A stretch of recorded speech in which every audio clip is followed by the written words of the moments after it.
Hey everyone, welcome back to the channel. Today I'm going to show you how to make a DaBaby type beat. Now DaBaby, he uses mostly flute and guitar beats, so today I'm going to use a flute and I'm going to show you how that is made.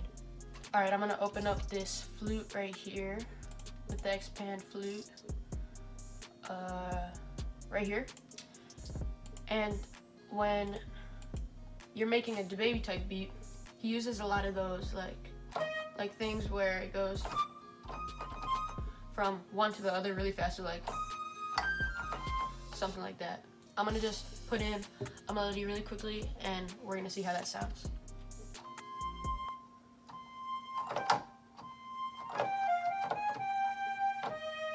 Ooh.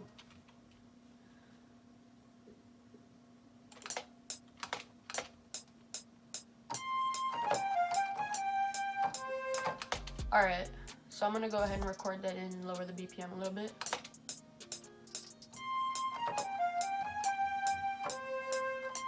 Alright, let's see.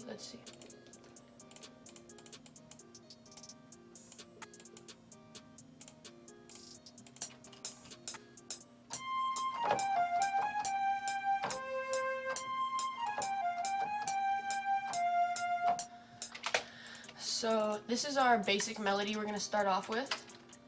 I'm gonna go ahead and quantize it.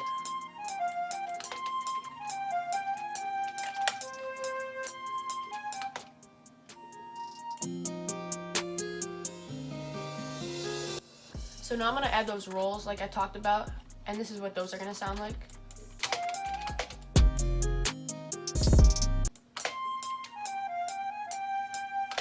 So this is the roll that he uses a lot, and it sounds pretty nice, so I'm gonna do that on this side too.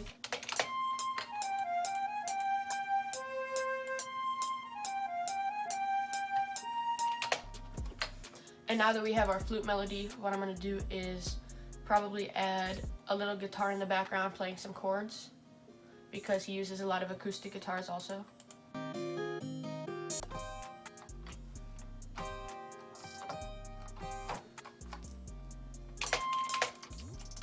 So let's find these chords. This first one's C minor.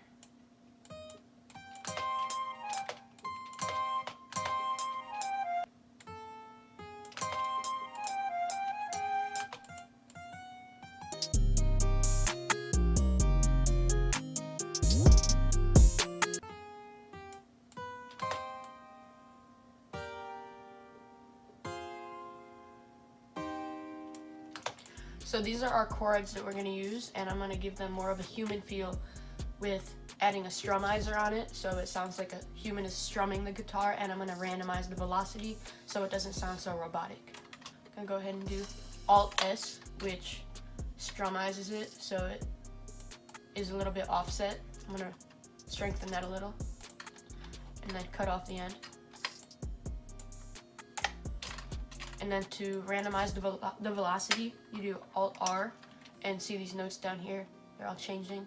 And then this is what it sounds like now.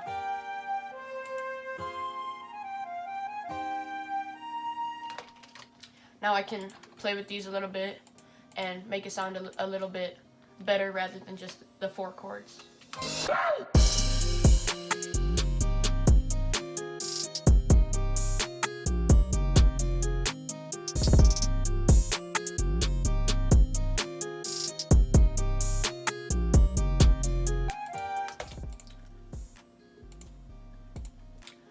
Now I'm going to add a bass on that so it has more of a low end and it sounds more full.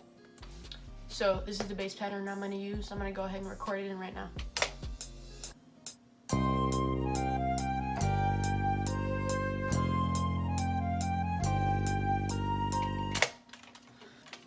And since it sounds a little bit muddy, what I'm going to do is I'm going to cut the low ends from both of the other melodies. Oops, that's not the right thing.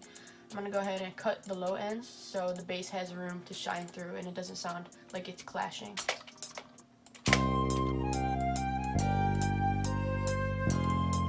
And I'm going to do that on this one too.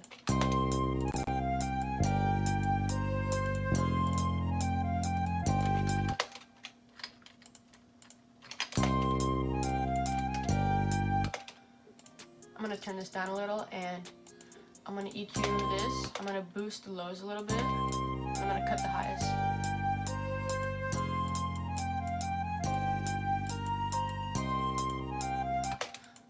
Alright, so this is the melody we're gonna build off of. Now, I'm gonna show you how to add the drums. We're gonna start with the 808 for this one. And for the 808s, he uses short 808s that don't go for very long so that it doesn't get in the way of his voice, because he has a very prominent voice in his tracks, so he doesn't want the bass to get in the way. So we're gonna find a good bass for that. Yeah, I like this one. We're gonna use this 808. When the 808 comes in, I'm gonna cut the bass because there's too many lows clashing and it's gonna sound really muddy and bad. So I'm gonna cut the bass when the 808 comes in.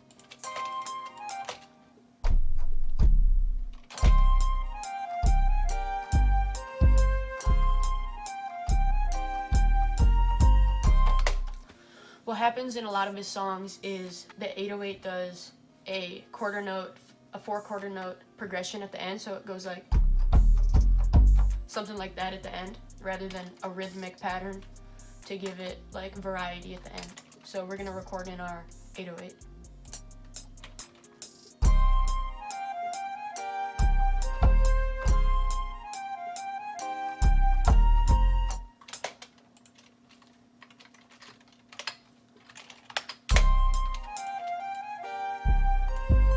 So that's our 808 pattern. I'm gonna go ahead and do a snare and a kick, and that's gonna give it really a rhythmic sense for the beat, and then we can add hi-hats, percussion, all the other stuff.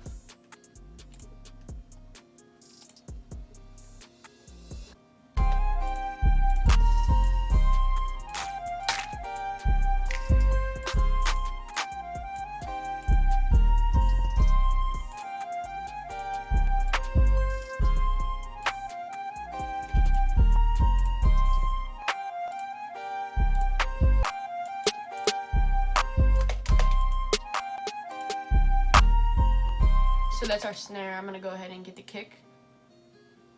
I'm gonna use a really hard kick for this.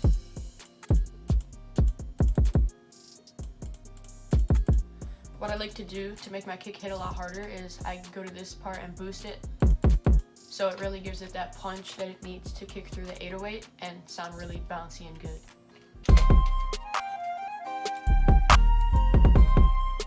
Now I'm gonna side chain the 808 with the kick, and what that does is whenever the kick comes in, the 808 goes lower so they don't clash together, and it's gonna sound really nice.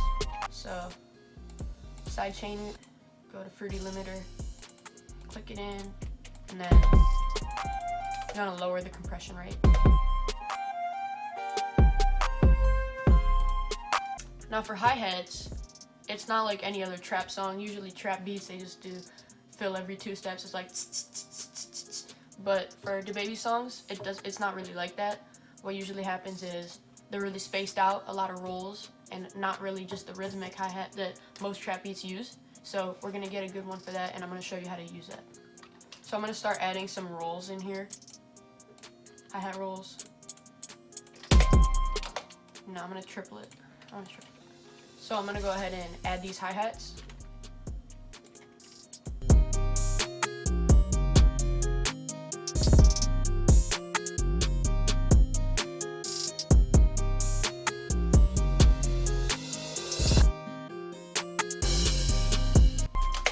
So that's our hi-hat pattern. Now I'm gonna add some open hi-hats. Let's get a percussion. I'm gonna use this percussion, and I'm gonna put it right here and right here.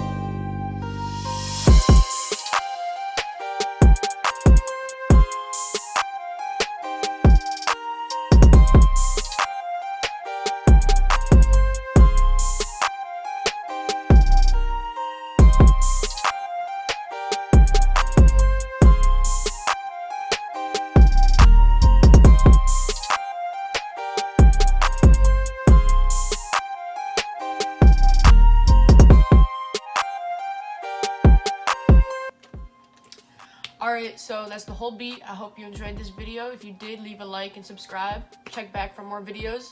Peace.